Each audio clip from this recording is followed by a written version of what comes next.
Good morning and welcome to the new episode of Dr. Lamba's Awakening Call. Today happens to be the Valentine Day, but February is a month of love. Imagine, on the one side, in India, they are celebrating Valentine's Day, and the festival market being global, booming one, we have Holi coming up. And on this day, there are two things are certain to happen. There'll be countless social media exhortations in India to celebrate it not as a Valentine Day, because that goes against the Hindu culture, but to celebrate it as a Matru Pitru Pujan Day instead, worship the mother and the father. There was also a move to make it Hug a Cow Day that was scuttled by the government of India. In Pakistan, you can be sure there are going to be lots of humiliation of the people who celebrate Valentine's Day. And these celebrations would completely be outdazzled by the declaration of romantic love, taught by the roses, teddy bears, chocolates, and other syrupy goods.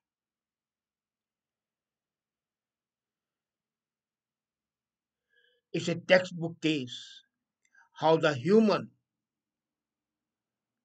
desires and hard economy develop a perfect alchemy of commerce, of goods, and in some cases, after the festive captures the public importance across the global borders. So this is something which is a textbook case, basically, an economy based on emotion. Overall, all cultures are becoming more and more festivalized. Calendars are packed with celebrations that have originated near and far. So celebrations which used to be confined to one region are now universal. And some worry that the advertisers, marketeers, and other dark agents of the globalization are unmooring festives from the traditions, which is true. The traditional values of celebration of the festival have been replaced by crass materialism and commercialization. But is any tradition ever static? No. Change is the law of nature, and the traditions change. And commercialization as a part of the human nature is an essential part of all such change. And this commercialization should not be trivialized. As a matter of fact,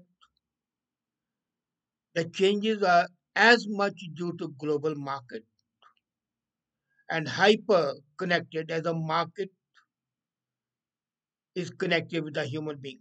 Look at Christmas, which used to be a purely family event. It's no longer so because of the crass commercialization. Maybe those who feel that the Christmas has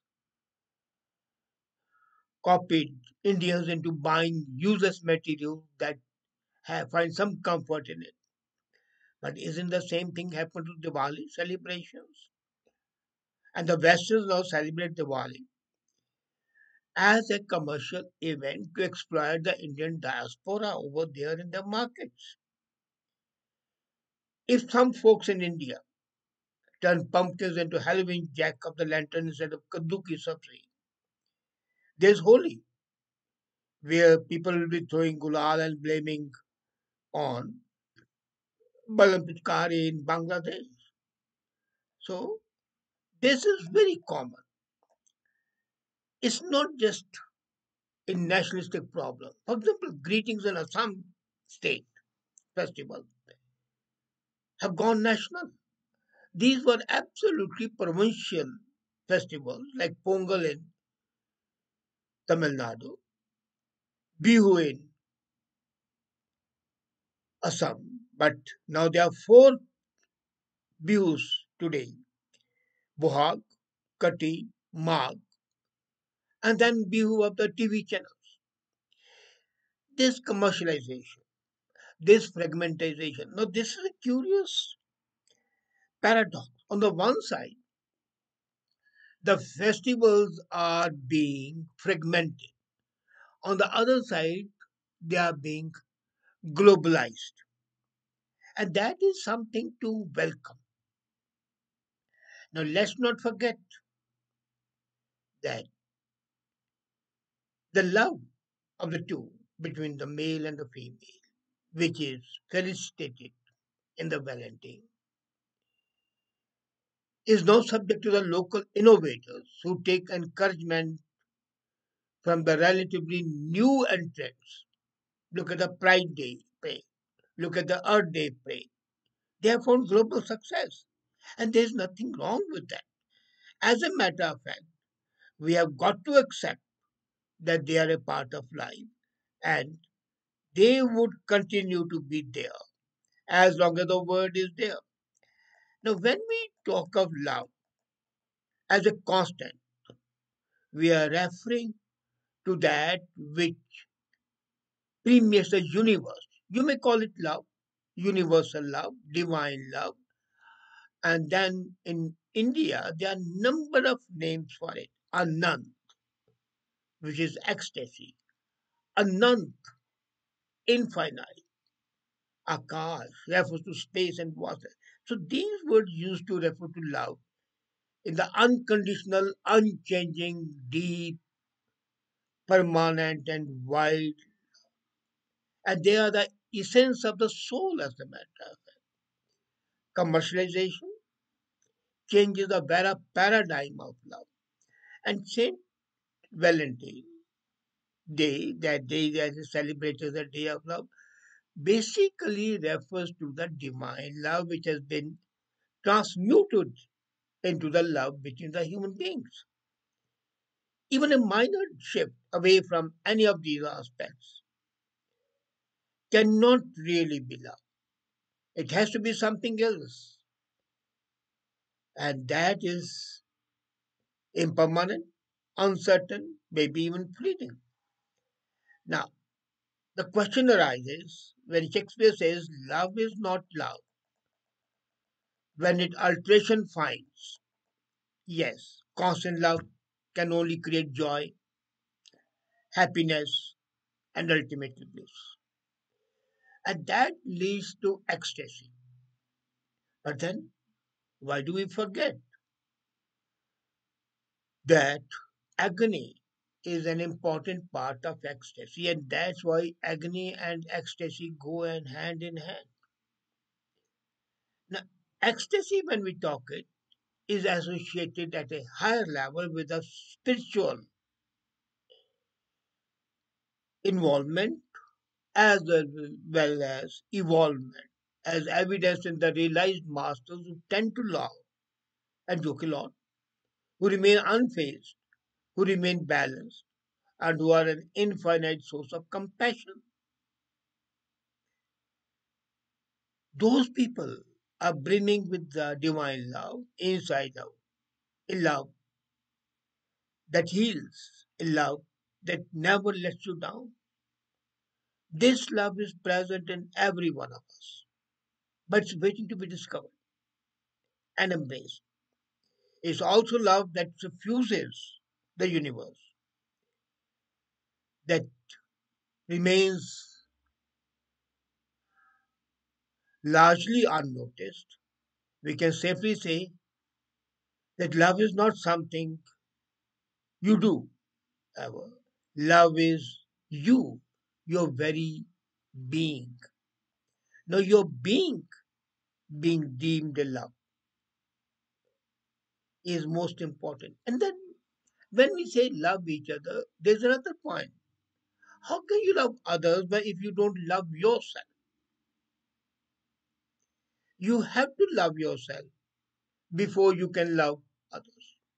And self love, till now, has been deemed to be something wrong. As a matter of fact, I was impressed by that lady who said, "Okay, I'm going to marry myself." She actually had a wedding ceremony marrying herself. And that is something not to be sneezed at, not to be sneered at.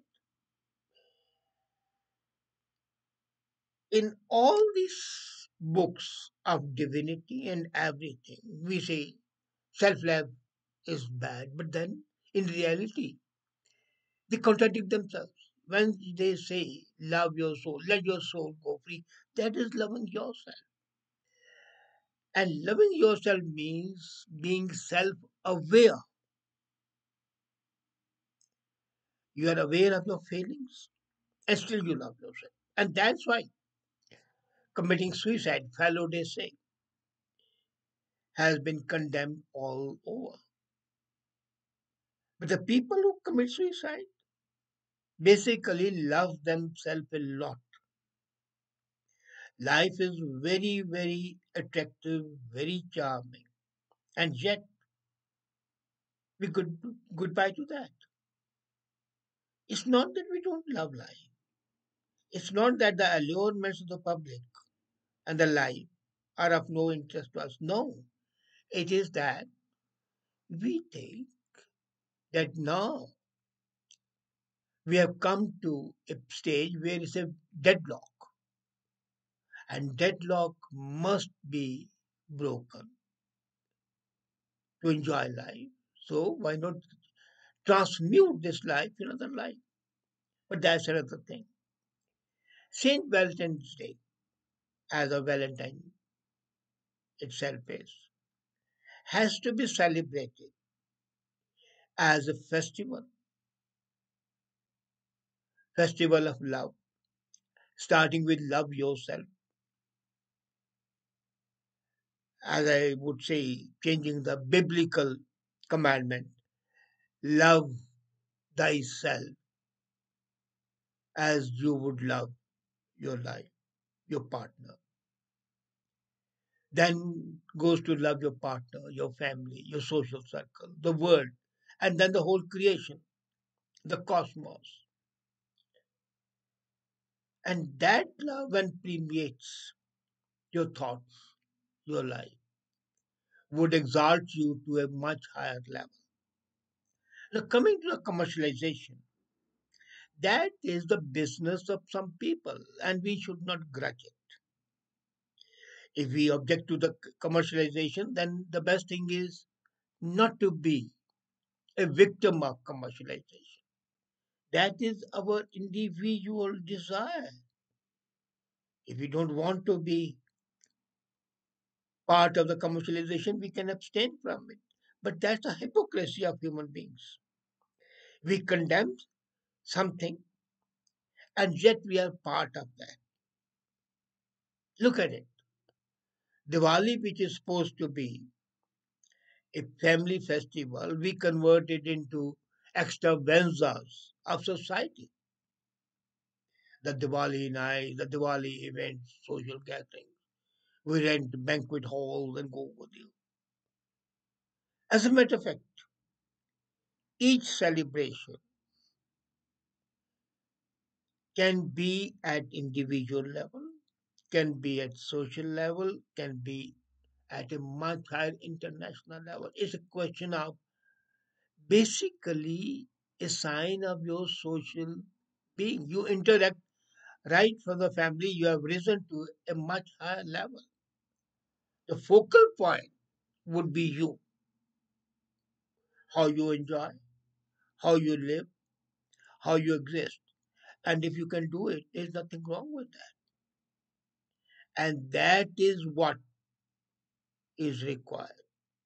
Saint Valentine's Day should be celebrated as a festival of love, starting with love thyself, then love your partner, your family, your world, as I said it.